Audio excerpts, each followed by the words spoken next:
नमस्कार, आप देख रहे हैं अपना उत्तराखंड। आपके साथ मैं हूं कंचन डोगरा नेगी और बुलेटिन में सबसे पहले बात होगी कुंभ की तैयारियों को लेकर सरकार के एक्शन की। आज दूसरे दिन भी मुख्यमंत्री की तरफ से बैठक बुलाई गई है। कुंभ को लेकर आज सीएम ने ये मीटिंग बुलाई है। शाम के 6 बजे सीएम आवास में ये मीटिंग होनी है। आश्रम अखाड़ों की व्यवस्था पर बातचीत होगी। साथ ही सबसे बड़ा फोकस जो रहने वाला है, भारी मात्रा में आने वाली भीड़ को कंट्रोल करने पर रहने वाला है। कैसे पूरी भीड़ को कंट्रोल में रखा जाएगा, पूरे कार्यक्रम को सही ढंग से चलाने के लिए सबसे बड़ा और महत्वपूर्ण बिंदु जो है वो आने वाली भीड़ को संभालने का है। तो भीड़ को कंट्रोल में करने का प्लान आज की चर्चा में तय किया जाएगा। तो आज भी मुख्यमंत्री की तरफ से ये मीटिंग बुलाई गई है। शाम के 6 बजे का समय जब मुख्यमंत्री आवास में ये मीटिंग की जाएगी। हालांकि आज बहुत बड़ा अधिकारियों का जमघट नहीं होगा। जिस तरह से कल आपने देखा था बैठक में कई बड़े अधिकारी मौजूद थे, लेकिन आज चर्चा होनी है कि आखिरकार आने वाली भारी भरकम भीड़ को कैसे कंट्रोल में रखा जाएगा। दीपांकर भट्ट और जानकारी के साथ मौजूद है। दीपांकर, क्या कुछ एक्शन जो लेती हुई उत्तराखंड की सरकार नजर आ रही है, उसमें सबसे बड़ा जो मुद्दा रहने वाला है आज की मीटिंग में वो है भीड़ को कंट्रोल में रखने का? क्योंकि भारी भरकम भीड़ आती है कुंभ में, सबको संभालना सबसे बड़ी जिम्मेदारी होगी। बिल्कुल कंचन, यही आज की मीटिंग का सबसे अहम मुद्दा एजेंडा भी यही रहेगा कि भीड़ को किस तरीके से कंट्रोल किया जाए। तो इसमें कैबिनेट मंत्री मदन कौशिक, इसके अलावा मुख्य सचिव ओम प्रकाश, मुख्यमंत्री खुद और मौजूद रहेंगे। इसके अलावा आश्रमों अखाड़ों की व्यवस्थाएं किस तरीके से रहेंगी, क्योंकि अखाड़ों का एक बहुत महत्वपूर्ण भूमिका कुंभ में होती है। उनके कैंप अस्थायी होंगे, स्थायी होंगे, वहां पर अनुयायी कितनी संख्या में आएंगे, तो यानी कुल मिला के जो नंबर ऑफ यानी लोग कितने रहेंगे, संख्या कितनी रहेगी, इसको लेकर एक बड़ी चिंता सरकार के ऊपर है। और इसमें अब क्योंकि फाइनल करने का वक्त आज का अक्टूबर हुआ, नवंबर और दिसंबर सिर्फ 2 महीने का वक्त बचा है, तो सरकार को सारी चीजें फाइनलाइज करती है। तो सबसे बड़ी बात है कि भीड़ को कैसे कंट्रोल किया जाए। कंचन, दीपांकर, आज की बैठक में कौन कौन शामिल होने वाला है? आज की बैठक में मुख्यमंत्री त्रिवेंद्र सिंह रावत, कैबिनेट मंत्री मदन कौशिक जो हरिद्वार से विधायक भी हैं, इसके अलावा मुख्य सचिव ओम प्रकाश और भी तमाम कुछ अधिकारी मौजूद रहेंगे जो इससे चर्चा करेंगे कि कैसे भीड़ को नियंत्रित किया जाए, कानून व्यवस्था किस तरीके से रहेगी। हालांकि कल जिस तरह अधिकारी के बड़े संख्या थी अधिकारियों की, आज उतनी संख्या नहीं रहेगी। ठीक है दीपांकर, शुक्रिया आपका जानकारी के लिए। आप नजर बनाए रखिए इस मीटिंग में। 6 बजे के बाद आपसे फिर से जानकारी ली जाएगी। तो मेरे सहयोगी दीपांकर बता रहे थे कि सबसे बड़ा मुद्दा जो आज की बैठक का रहने वाला है वो भीड़ को कंट्रोल में रखने का ही रहने वाला है। इस बीच आपको यह भी बताएं कि कल यानी कि मंगलवार को कुंभ की तैयारियों को लेकर ऑलरेडी एक बैठक हो चुकी है, जिसमें अधिकारियों को आदेश दे दिए गए कि अगले साल होने वाले कुंभ का काम दिसंबर तक पूरा किया जाए। जिस स्वच्छता को प्रधानमंत्री मोदी ने मिशन बनाया, उसी मिशन को ध्यान में रखते हुए अब हरिद्वार और ऋषिकेश का पूरा कूड़ा साफ होगा, जिसमें 35 करोड़ का बजट खर्च होगा। वहीं मेले में सफाई का प्लान तैयार करने के निर्देश भी मुख्यमंत्री ने अफसरों को दिए। ऋषिकेश और हरिद्वार में इस कूड़े को तत्काल अगले कुछ दिनों में टेंडर प्रक्रिया पूरी करके इसके निस्तारण की कार्रवाई प्रारंभ की जाए। इस पर लगभग 35 करोड़ का खर्चा आने की संभावना है। कुंभ के काम में कोई कमी ना रहे, इसके लिए मुख्यमंत्री ने 3 अफसरों को मॉनिटरिंग का काम सौंपा है। वहीं मुख्य सचिव हर हफ्ते काम की मॉनिटरिंग करेंगे। शहरी विकास विभाग के सचिव 3 दिन में रिपोर्ट देंगे। मेला अधिकारी रोजाना काम की रिपोर्ट देंगे। कुंभ के लिए हेल्थ सिस्टम का प्लान बनाने के निर्देश। 1000 बेड का कोविड केयर सेंटर बनेगा। करीब 500 डॉक्टर्स की और जरूरत पड़ेगी। वहीं कुंभ में भीड़ कैसे कंट्रोल होगी, इस बात ने सरकार की चिंता बढ़ा रखी है और अगले 2-3 दिन में सीएम एक मीटिंग और लेंगे। कुंभ की पूरी गंभीरता को लेकर, कुंभ के उस आयोजन को लेकर कि वो कुंभ का आयोजन भव्य दिव्य और अच्छा हो, तो आज मुख्यमंत्री जी ने अनेक प्रकार के ऐसे अवसर निर्देश दिए गए हैं। साथ साथ अभी अगले 2-3 दिन में एक छोटी टीम के रूप में भी बैठने का निर्णय हुआ। 2021 में होने वाले कुंभ के लिए सीएम और शासन की कुल 25 मीटिंग हो चुकी है, लेकिन प्रधानमंत्री मोदी के निर्देशों और निगरानी के बाद राज्य सरकार के लिए काम को कुशलता से अंजाम तक पहुंचाने की चुनौती है। न्यूज़ 18 के लिए देहरादून से दीपांकर भट्ट की रिपोर्ट। अगली खबर हरिद्वार से है। ये बड़ी खबर है। सालाना सफाई के लिए बंद रहने वाली है गंगा नहर। दशहरे से दीपावली तक 21 अक्टूबर से ये बंद रहेगी नहर। कुंभ मेला प्रशासन ने 14 अक्टूबर से नहर बंदी की मांग की। साथ ही आपको बताएं कि कुंभ से पहले कई घाटों का निर्माण और मरम्मत का कार्य अभी अधूरा है।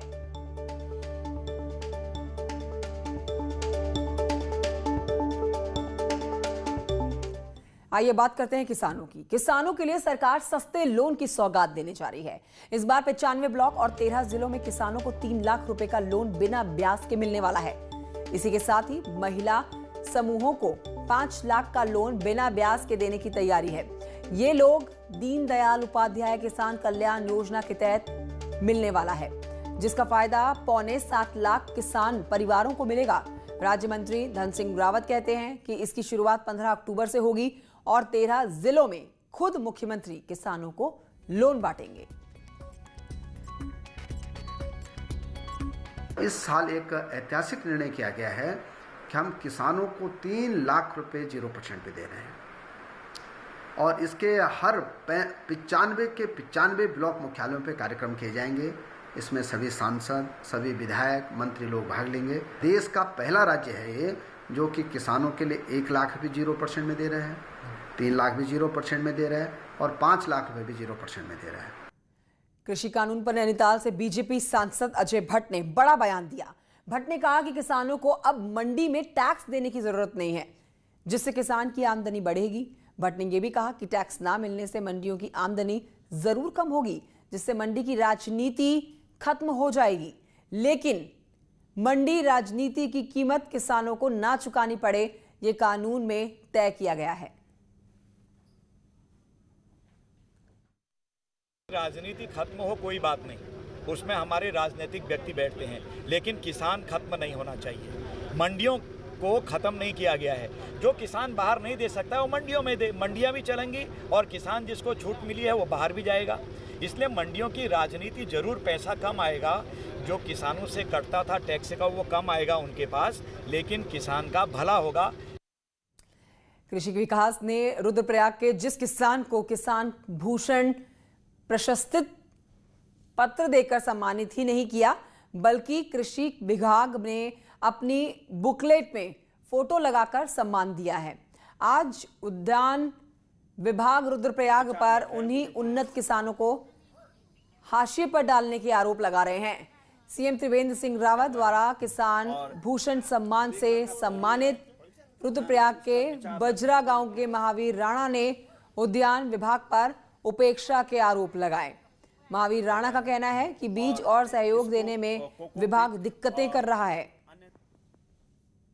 जब से मुझे उन्नत शिल्प कृषक का पुरस्कार सम्मानित किया गया, तो उसके बाद शायद जो है मुझे मेरी अपेक्षा की जा रही है क्योंकि मैं किसानों के लिए अपने लिए काम नहीं करता हूं, मैं किसानों के लिए प्रेरणा का काम करता हूं, ताकि किसानों को जागरूक बनाया जा सके और उनको आत्मनिर्भर बनाया जा सके। यदि मैं कुछ चीज़ की डिमांड रखता हूं तो मेरी जो है अपेक्षा की जाती है, मुझे कहा जाता है कि आप पहले इससे वो हो गए, जबकि मुझे फार्म स्कूल के तहत जो है मैंने किसानों को ट्रेनिंग देनी थी, लेकिन उद्यान विभाग के द्वारा मुझे कभी भी इस कार्य में सम्मिलित नहीं किया गया। अब आगे बढ़ते हुए राज्य की जेलों की बात करेंगे। यहाँ पर सुरक्षा के लिए सीसीटीवी कैमरे लगने वाले हैं। जी हाँ, साथ ही 5 जेलों की सुरक्षा कर्मियों को बॉडी वॉर्न कैमरे मिलेंगे, जिसकी मॉनिटरिंग आईजी जेल के साथ ही सभी अधिकारी करेंगे, जिससे जेल के अंदर होने वाली हर गतिविधि, हर एक्टिविटी पर नजर रखी जा सकेगी। अब जेल प्रशासन ने राज्य के सभी जेलों पर कड़ी निगाह रखने के लिए तीसरी आंख का सहारा ले लिया है, जिसके लिए करीब 3 करोड़ के बजट से सीसीटीवी कैमरे खरीदे जाएंगे। साथ ही देहरादून, हरिद्वार, नैनीताल, उधम सिंह नगर की जेलों की सुरक्षा कर्मियों को 50 से अधिक बॉडी वॉर्न कैमरे मिलेंगे, जिसकी मॉनिटरिंग अधिकारियों को दी जाएगी। सुरक्षा को लेकर के हमने 3 करोड़ रुपए सीसीटीवी के लिए मुहैया कराए हैं और विभिन्न जेलों में बहुत जल्दी वो सीसीटीवी लगा दिए जाएंगे। साथ में बॉडी वॉर्न कैमरा जो होते हैं BWC, वो उसका भी प्रबंध किया जा रहा है। करीब हम 5 जेलों में 50 से ज़्यादा कैमरे वो लगाएंगे और जिससे कि सुरक्षा व्यवस्था और भी अच्छी हो सके वहाँ पे। देहरादून के कोलूपानी निवासी लापता युवक आशीष का शव मिल गया है। विकासनगर पुलिस ने 26 दिन के सर्च ऑपरेशन के बाद शव को बरामद किया है। पुलिस ने शव को कब्जे में ले लिया, पोस्टमार्टम के लिए भेज दिया। आशीष 12 सितंबर को दोस्तों के साथ पिकनिक मनाने के लिए विकासनगर के कटापत्थर में यमुना नदी के किनारे पहुंचा था। यहां पर नदी में नहाते समय तेज बहाव की चपेट में आकर लापता हो गया था। पुलिस, SDRF और जल पुलिस उसकी तलाश में लगातार लगी हुई थी। सर्च ऑपरेशन चला रखा था और अब जाके शव मिला है। आज सुबह हम प्रातः यहाँ पे पहुँचे और रेस्क्यू कर वो बॉडी को नदी से निकाला गया और उस लड़के के परिजनों को बुलाया गया, जहाँ से पिताजी और परिजन पहुँचे, जिन्हें सबको जो तस्दीक करी कि ये वही लड़का है। और हमने रेस्क्यू करके सबको नदी से निकाला और उसका पंचायतनामा भर के पीएम के लिए अस्पताल भिजवा दिया गया। विकासनगर में एक युवक ने आत्महत्या कर ली और घटना सहसपुर थाने के बैरागीवाला गांव की है। यहाँ युवक ने फंदा लगाकर खुद की जान ले ली। युवक मूल रूप से यूपी के शामली का रहने वाला था। बैरागीवाला में किराए का कमरा लेकर ये रह रहा था। पूरे मामले का खुलासा बुधवार सुबह को तब होता है जब मकान मालिक ने मकान की पार्किंग की टीन शेड पर फंदे से लटकते हुए युवक का शव देख लिया। पुलिस ने शव को कब्जे में लेकर पोस्टमार्टम के लिए भेज दिया। पुलिस की माने तो सुसाइड की वजह अभी साफ नहीं हो पा रही है। इस मामले की जांच लगातार जारी है।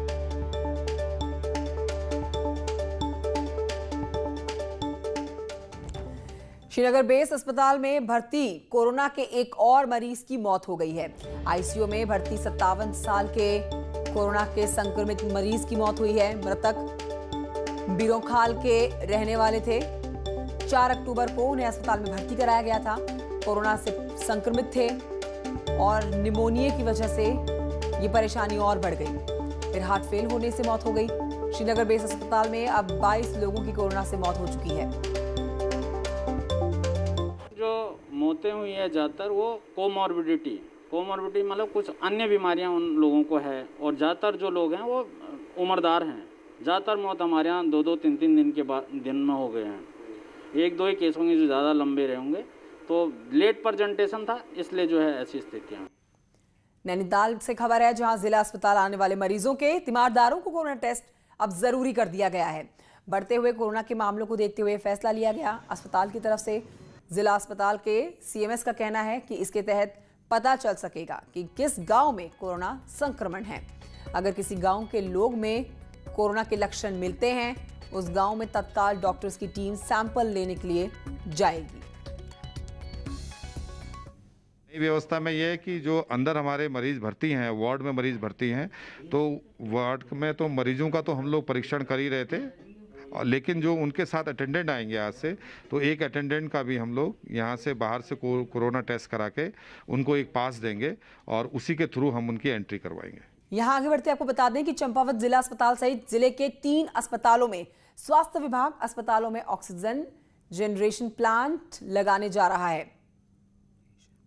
ऑक्सीजन प्लांट लगने के साथ ही जिले में खुद का ऑक्सीजन का उत्पादन किया जा सकेगा, जिससे दूसरे जिलों से आ रहे ऑक्सीजन सिलेंडर्स की डिपेंडेंसी खत्म हो जाएगी, जिसका सीधा जो फायदा है वो पहाड़ के गरीब मरीजों को मिलेगा।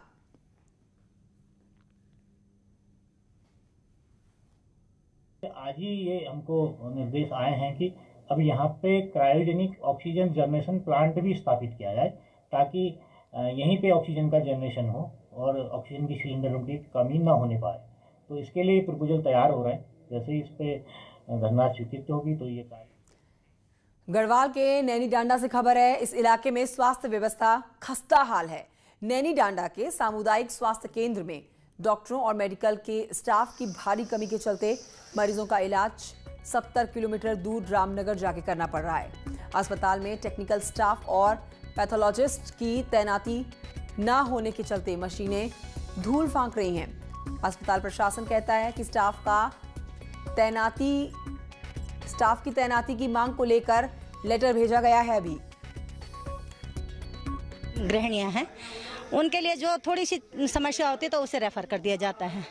ना तो यहाँ एक्सरे मशीन तो है, नाम की तो है, लेकिन उसमें यह है कि टेक्नीशियन है नहीं, खराब पड़ी रहती है मशीनें। सर हमारी यही मांग है कि यहाँ पे जो एक्सरे मशीन पड़ी हुई है 7-8 साल उसको हो गए और वो मशीन धूल फाक रही है, तो हम चाहते हैं कि एक हाईकोर्ट में लगी हुई जनहित याचिका की बात करेंगे, जिसके बाद खटीमा शहर से अतिक्रमण हटाने के निर्देश अब दिए जा चुके हैं। प्रशासन ने खटीमा मुख्य बाजार में एनएच के दोनों तरफ से अतिक्रमण पर निशान लगाए हैं। ये हटाया जाएगा अतिक्रमण की जद में जहां 200 से ज्यादा व्यापारियों के सामने रोजी रोटी का संकट आ गया है, तो वहीं एसडीएम का कहना है कि प्रशासन ने बाजार में पैमाइश कर चिन्हीकरण की कार्रवाई शुरू कर दी है। जल्द ही सभी अतिक्रमणकारियों से खुद ही अतिक्रमण हटाने के निर्देश दिए गए हैं। अतिक्रमण न हटाने पर प्रशासन कार्यवाही करेगा। हाईकोर्ट में ऑनरेबल हाईकोर्ट में PI लगी थी कबंसी का फलिया की, तो उसके संबंध में अतिक्रमण हटाए जाने के आदेश माननीय न्यायालय द्वारा पारित किए गए थे।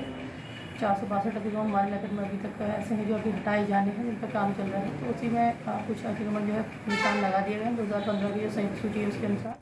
गंगोत्री धाम से खबर है, जहां पर जल्द ही नमामि गंगे के तहत घाटों का सौंदर्यीकरण एवं पुनर्निर्माण का कार्य शुरू होने वाला है। पुरोहितों का कहना है कि गंगा नदी के दोनों तरफ घाटों की स्थिति अत्यंत खराब है। ऐसे में घाटों का निर्माण दोनों ही तरफ से होना चाहिए, ना कि एक तरफ से, क्योंकि नदी की दूसरी तरफ बहुत से आश्रम और घाट क्षतिग्रस्त हैं। लिहाजा सौंदर्यीकरण का काम वहां पर भी होना चाहिए। अगर वहां पर काम नहीं हुआ तो वो जल्द ही उग्र प्रदर्शन करेंगे। पल्लीपार दाहिनी तरफ गंगा मंदिर के ठीक सामने पे घाट बनना बहुत नित्यंता साहस है, क्योंकि पूरी बस्ती गंगा के पल्लीपार गंगा का जो लेवल है ऊपर उठ गया है। अगर मतलब इस साइड में घाट बनता है और अगर पल्लीपार घाट नहीं बनता तो अगली बार आने वाले टाइम में वहाँ पे बहुत बड़ी काफ़ी नुकसान होगा, जिससे जो करीबन काफ़ी मकानों को भी जो है नुकसान हो सकता है। और जो है अपना जो है राष्ट्रपति भवन को जोड़ने वाला जो ब्रिज है PWD को, उसको भी खतरा है। टिहरी झील पर डोबरा चांठी पुल बनकर तैयार है। भले ही अभी इसका उद्घाटन नहीं हुआ हो, लेकिन टिहरी में इन दिनों डोबरा चांठी पुल को लेकर राजनीति चरम पर है। कांग्रेस बीजेपी अपने ही ढंग से इसका क्रेडिट लेना चाहती हैं। प्रतापनगर क्षेत्र में सामाजिक संगठन और कार्यकर्ताओं का कहना है कि इसका क्रेडिट पूर्व स्वर्गीय विधायक फूल सिंह बिष्ट को जाता है। उनके साथ हमने इस पुल की लड़ाई देहरादून से लेकर दिल्ली तक लड़ी है। कांग्रेसी विधायक फूल सिंह बिष्ट अपनी ही सरकार के समय इस पुल की मांग को लेकर धरने पर बैठे थे। विधायक स्वर्गीय फूल सिंह बिष्ट जी है, जिन्होंने 2-3 सालों से लगातार इस बात पर बात रखी कि ये पुल तुरंत बनना चाहिए, ताकि प्रतापनगर की 1 लाख सवा लाख जनता को उसका लाभ मिल सके। और हम लोग उनके साथ कंधा से कंधा मिलाकर आंदोलनकारी के रूप में खड़े रहे। वेलकम बैक, आप देख रहे हैं अपना उत्तराखंड। आगे बढ़ेंगे ब्रेक के बाद और आपको बताएंगे विकासनगर की खबर, जहां पुलिस ने 150 ग्राम अवैध चरस के साथ एक शख्स को गिरफ्तार किया। पुलिस को यह सफलता डाकपत्थर चौकी क्षेत्र में मुखबिर की सूचना पर मिली और पुलिस ने बताया है कि आरोपी नशे के कारोबार में लंबे समय से था। उसके खिलाफ NDPS एक्ट में मुकदमा दर्ज किया गया है।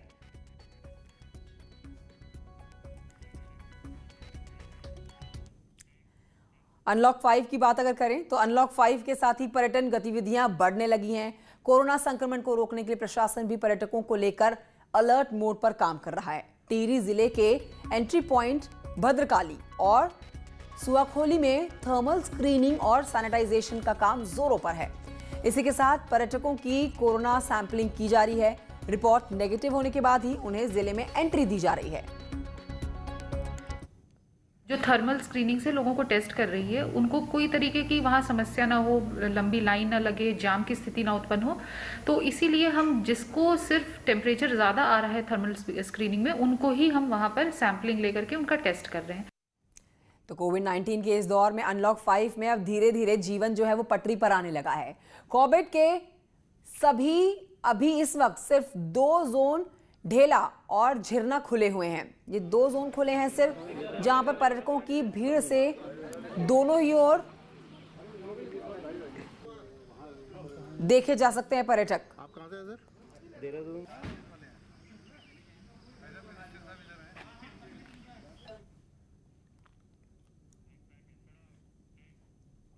पिथौरागढ़ के पंचाचूली पीक में एक अत्याधुनिक लैब स्थापित की गई है। केंद्र के सहयोग से हिमालय स्टडी मिशन के तहत ही लगने वाली इस लैब की मदद से अब बादल फटने और ग्लेशियर पिघलने की जानकारी पहले ही मिल सकेगी।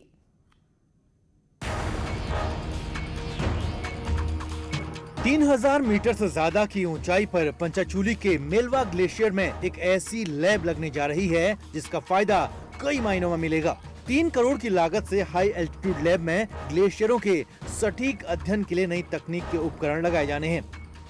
लैब शुरू होने के बाद जहां सभी जानकारी वैज्ञानिकों तक ऑनलाइन पहुंच जाएगी, वहीं ऊंचाई वाले इलाकों में होने वाली मौसमी हलचल की भी सटीक भविष्यवाणी की जा सकेगी। हायर हिमालय या उच्च शिखरी जो क्षेत्र है, उनमें जो क्लाइमेट चेंज, जलवायु परिवर्तन के प्रभाव हैं वो सबसे ज़्यादा है, लेकिन हमारे पास अभी तक आंकड़े उन क्षेत्रों से नहीं हैं। तो आंकड़ों की सततता बनाए रखने के लिए हमें एक ऐसे सेंटर की ज़रूरत है। हाई एल्टीट्यूड लैब की मदद से ग्लेशियरों की मोटाई नापने के साथ ही उनके पिघलने की भी सही जानकारी आसानी से मुहैया होगी। यही नहीं, ग्लेशियरों में मौजूद पानी की मात्रा के साथ उसकी गुणवत्ता का भी पता लगाया जा सकेगा। वैज्ञानिकों का दावा है कि हाईटेक लैब की मदद से ग्लोबल वार्मिंग के हिमालय पर पड़ रहे प्रभावों की भी स्टडी आसान हो जाएगी। इसमें हम लोग इंस्ट्रूमेंट लगा रहे हैं, वो इस तरह के लगा रहे हैं जो डेटा हमें मिले वो लगातार मिलता रहे, उसको हम वहाँ पर छोड़ के भी आ सकते हैं और साल भर का डेटा हम कलेक्ट कर पाएंगे, चाहे वो पानी की गुणवत्ता हो, पानी का बहाव हो, ग्लेशियर के आगे पीछे जाने की गति हो और ग्लेशियर के वॉल्यूम का चेंज हो या उसकी मोटाई का अध्ययन हो। हिमालयी इलाकों में बीते कुछ सालों में बड़े लेवल पर बदलाव देखने को मिले हैं। यही वजह है कि पर्यावरण में हो रहे लगातार बदलावों से बादल फटने के साथ ही भूस्खलन की घटनाओं में भी खासा इजाफा हुआ है। ऐसे में हाई एल्टीट्यूड लैब जहां इन बदलावों के कारणों का पता लगाने में मददगार साबित होगी, वहीं खतरे से पहले लोगों को आगाह करने के लिए इसके आंकड़े कारगर साबित होंगे। अल्मोड़ा से किशन जोशी के साथ पिथौरागढ़ से विजयवर्धन उप्रेती की रिपोर्ट। और इसी के साथ बुलेटिन में इतना ही। ब्रेक के उस पार देखिए फटाफट खबरें।